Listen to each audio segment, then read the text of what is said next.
오늘은 다윗 일의 가장 훌륭한 히스기야 왕, 다윗 일의 가장 훌륭한 히스기야 왕이라는 제목으로 말씀을 선고합니다.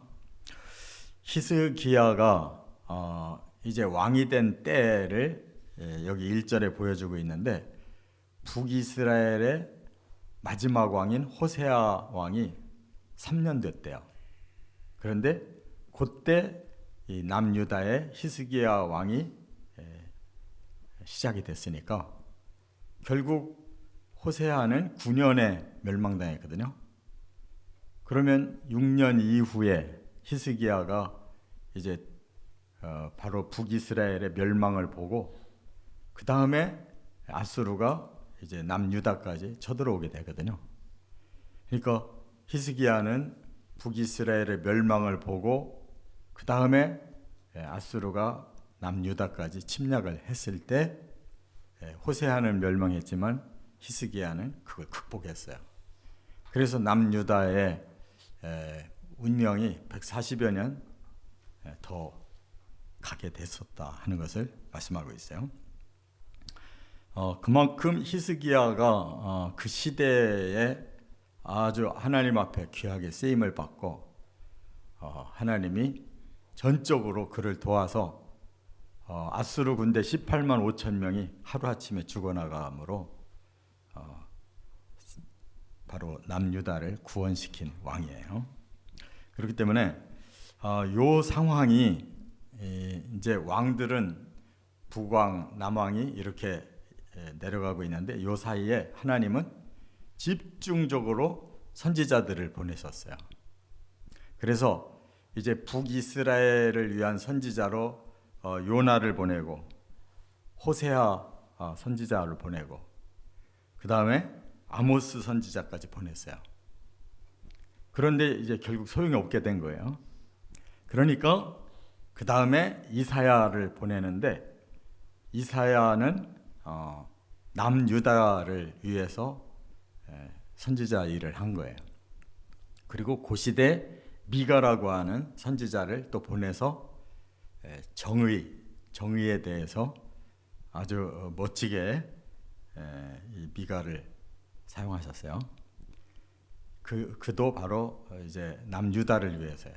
그러니까 앞에 세 사람이 북이스라엘을 위해서 헌신할 때는 그래도 아직 북이스라엘이 망하지 않은 상태로 경고를 준 거고, 이제 거의 망할 징조가 가득하니까 이제 남유다를 위해서 이사야를 본격적으로, 그래서 이사야가 아주 북이스라엘도 멸망을 당하는 거 다 봤고, 또 남유다도 이렇게 히스기야 왕 때 이사야가 잘 설득해가지고 히스기야를 훌륭하게 만들어서 남유다를 구원하는 주도적인 역할을 한 사람이 바로 이사야란 말이에요.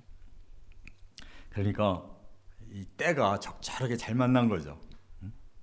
이사야라는 훌륭한 선지자가 사역을 하고 있고 히스기야가 왕이 되고 북쪽 멸망하는 걸 보여주고 하니까 그냥 그 시대가 정말 아름답게 다시 회복되는 기회가 됐다는 거예요.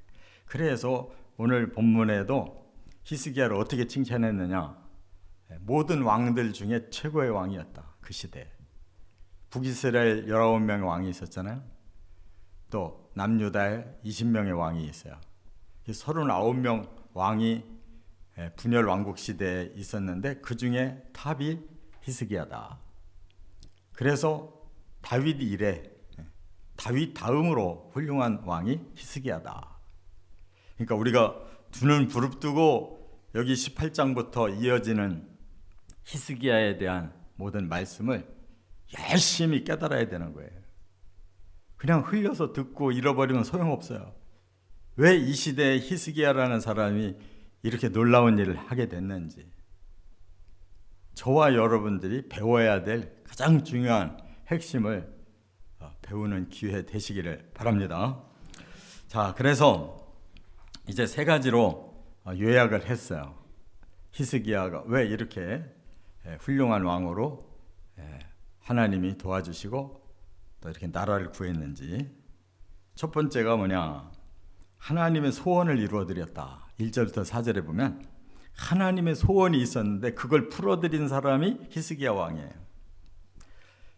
여기 보면 그 하나님이 이 왕들을 평가하는 것이 두 가지가 있었어요. 남유다의 왕들에 대해서는 과연 다윗과 같았느냐, 또 여호와 보시기에 정직했느냐, 요걸 이제 왕들에게서 보는 거예요. 근데 북이스라엘에 대해서는 이제 가장 중요한 것이 한 가지가 있어요. 여로보암의 길을 따라갔느냐, 여로보암의 길을 가지 않았느냐, 요거를 보는 거예요. 그러니까 북이스라엘은 처음 세워질 때부터 여로보암 일대 왕이 우상을 베델과 단에다가 세워놓고 여호와의 제단이라고 우겨가지고 이스라엘 백성을 우상 숭배하게 한 죄, 그게 19대까지 한 사람도 변화된 사람 없이 가니까 그냥 끝장난 거예요. 200년 만에 끝장났단 말이에요. 그러니까 하나님 그거를 보시는데 한 사람도 열애 없이 여로보암의 길을 갔어요. 북이스라엘을. 근데 남유다는 훨씬 나아요. 그래서 하나님이 다윗을 기준으로 가지고 다윗과 같은 사람이 계속 없었는데 이 히스기야에서는 다윗과 같이라는 말이 나오는 거예요. 그리고 여호와 보시기에 정직히 행하였느냐. 또 하나의 기준이 뭐냐? 산당을 없앴느냐 그대로 뒀느냐. 근데 다른 사람은 단 한 사람도 산당을 없앤 사람이 없는데 히스기야는 산당까지 없앤 거예요. 하나님의 소원이 뭐예요? 우상을 없애는 거예요. 산당은 어정부운한 우상이에요. 하나님 섬기는 제단이면서 그러나 사람들이 사적인 개인의 기복신앙을 매달리느라고 사람들이 끊임없이 가는 곳이 산당이란 말이에요.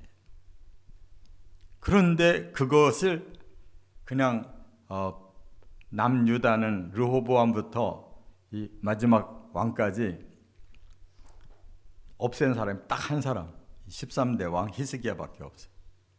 하나님의 그냥 그 소원을 싹 풀어드렸어요. 저와 여러분들이 이 땅에서 하나님께 보장받는 방법은 이거밖에 없어요. 우상을 철저하게 배격하고 완벽하게 하나님 믿으라 이거예요. 이중 프레이 하지 말라는 거예요. 우리 머리 굴려가면서 하나님께도 복받고 이렇게 살고 싶은 게 사람의 심리거든요. 신앙인들이 그래요. 양다리를 걸쳐놓고. 그런데 양다리 싹 없애라는 거예요. 오직 하나님 한 길로만 가라는 거예요. 그게 하나님 소원이고 그걸 이루어주면 하나님이 히스기야 시대처럼 변화시켜 주신다는 거예요. 믿으시 바랍니다. 성경이 그걸 강조하고 있는 거예요. 지금 계속. 그래서 또 하나 없앤 것이 여기에만 나와 있어요. 그게 뭐냐? 모세가 마지막으로 이렇게 느보산에 올라가서 죽었잖아요. 근데 그 느보산의 기념 성당이 있는데 거기 보면 이 모세의 지팡이에다가 이렇게 뱀을 꿀뚱꿀뚱한 걸 세워놓은 그 저기가 있어요. 그걸 그 놋뱀을 말하는 거거든요. 광야에서 사람들이 막 불뱀으로 물려 죽을 때 하나님이 놋으로 뱀을 만들어서 높이 달아라. 쳐다보는 자는 살려주겠다.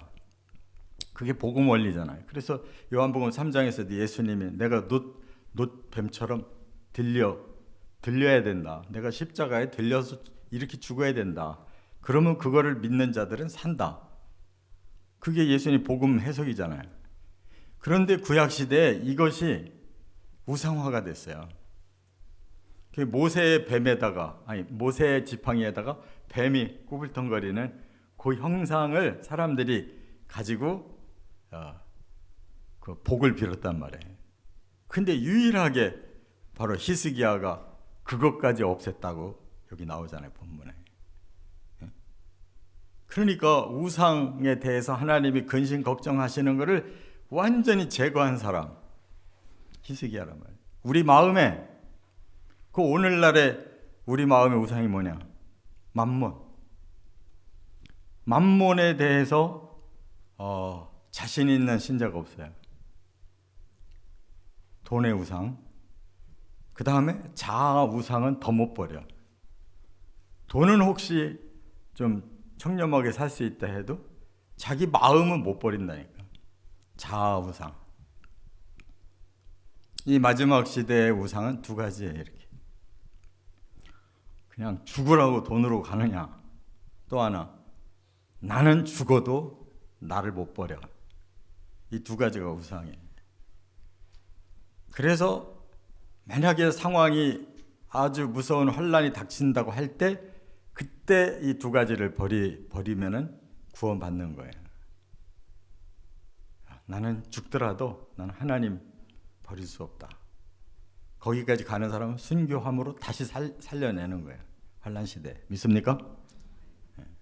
환란 시대의 마지막 구원이 그런 구원인 거예요. 두 번째, 5절에 보면 하나님을 의지했다 그랬어요. 하나님 소원을 해결해 드린 일도 귀한데 그거는 뭐 일시적으로 그냥 우상을 쫓아내면 되는 거잖아요. 더 중요한 건 일평생 마음의 변화가 없어야 되잖아요. 하나님을 의지해야 된다. 여기 5절에 그랬어요. 히스기야가 이스라엘 하나님 여호와를 의지하였는데 그의 전후 유다 여러 왕 중에 그러한 자가 없었으니. 여기 의지한다라는 이 말이 중요한 거예요. 이거는 뭐를 말하는 거냐? 하나님께 아주 붙어 있다는 거예요. 하나님만 확실히 믿는다는 거예요. 믿음이 전적으로 하나님께 가 있는 거예요. 다른 거를 쳐다보지 않는 거예요. 이렇게 살은 사람이 분열 왕국 시대에 히스기야밖에 없어요.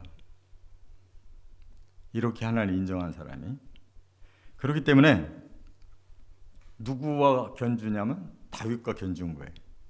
다윗 이래로 최초의 사람, 여호와에 대한 믿음이 아주 강력한 사람, 이렇게 말한 거예요.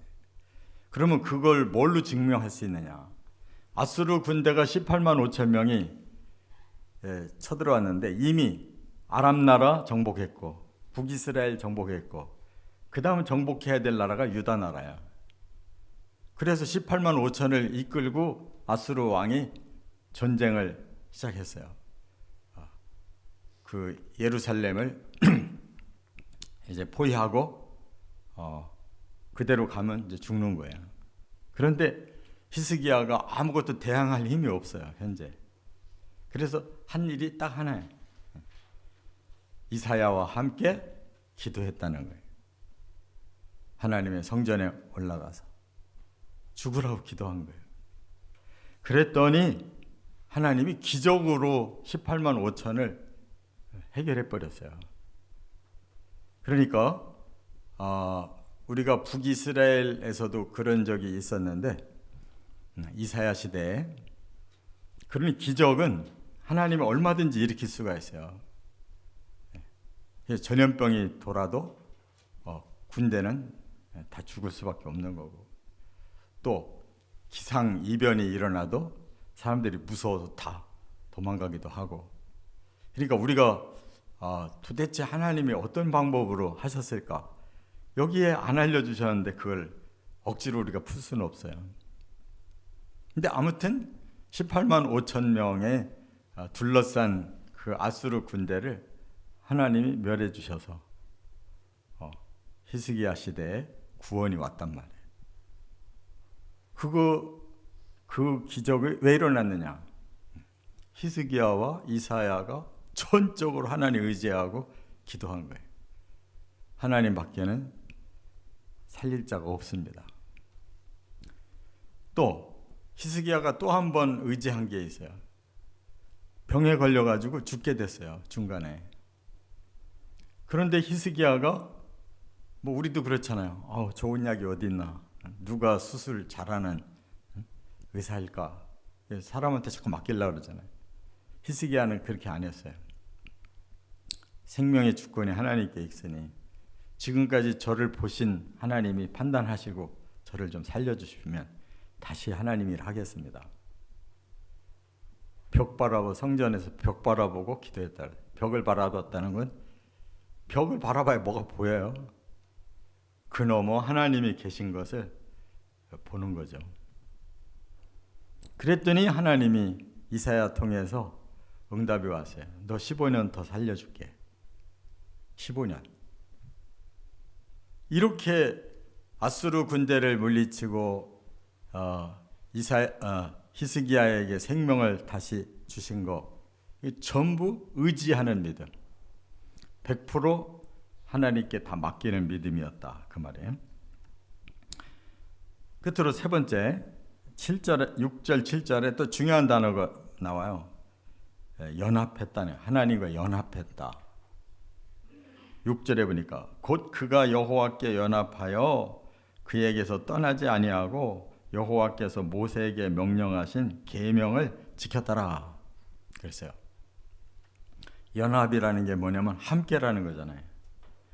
하나님과 히스기야가 하나의 목표를 위해서 함께 계속 붙어 있고 또 순종했다는 거예요. 그 말은 뭐 때문에 이렇게 하나님하고 합해졌을까라는 그 중요한 요인이 있어야 돼. 그게 말씀이었던 거예요. 하나님과 연합하려니까 하나님 뜻을 알아야 되잖아요. 그게 율법이었단 말이에요. 그 시대에. 오늘 우리 시대에 하나님과 연합하려면 다른 게 없어요. 하나님의 말씀, 복음의 진리 가지고 그대로 살면 하나님하고 연합하는 거예요. 다른 방법 없어요. 하나님 뜻 알고 하나님 뜻대로만 가면 하나님하고 같은 방향으로 가는 거예요. 하나님하고 붙어 있는 거라. 이게 연합이에요. 믿습니까? 성경을 그냥 대충 읽고 말지 말고 제대로 읽고 제대로 받아들이라고요. 하나님이 이렇다 그러면 그렇구나 하고 그대로 가라는 거예요. 그게 말씀으로 연합하는 방법이에요. 뭐 말씀 가지고 말씀은 전데 현장은 그렇게 살면은 망해요. 그렇게 살면은 사람들한테 뒤쳐져서 안 돼요. 그러면 연합하는 게 아니에요. 말씀은 알겠지만 나는 당신하고 따로 갑니다. 말씀을 순종해야 연합이 되는 거지. 그러니까 하나님의 말씀에 타협 없이 순종하면 되는 거예요. 근데 많은 사람들이 말씀은 옳고 좋지만 이 세상은 그렇게는 살 수가 없습니다. 그러면 저 굶어 죽어요. 굶어 죽이는지 살리는지 경험을 해봐야 될 거 아니에요. 왜 미리 포기하냐. 그래서 하나님께서 계명을 지키니까 그와 함께 해주셨고 어디로 가든지 형통케 하셨다. 이것이 우리들에게 꼭 배워야 될 점이다. 이거는 히스기야 시대만이 아니라 오늘 더 필요한 거예요. 오늘날 더 필요해. 그래서 저나 여러분이나 이 세 가지 꼭 붙잡으시기 바랍니다. 하나님 소원이 무언가 이루어드리자. 하나님을 절대적으로 믿자.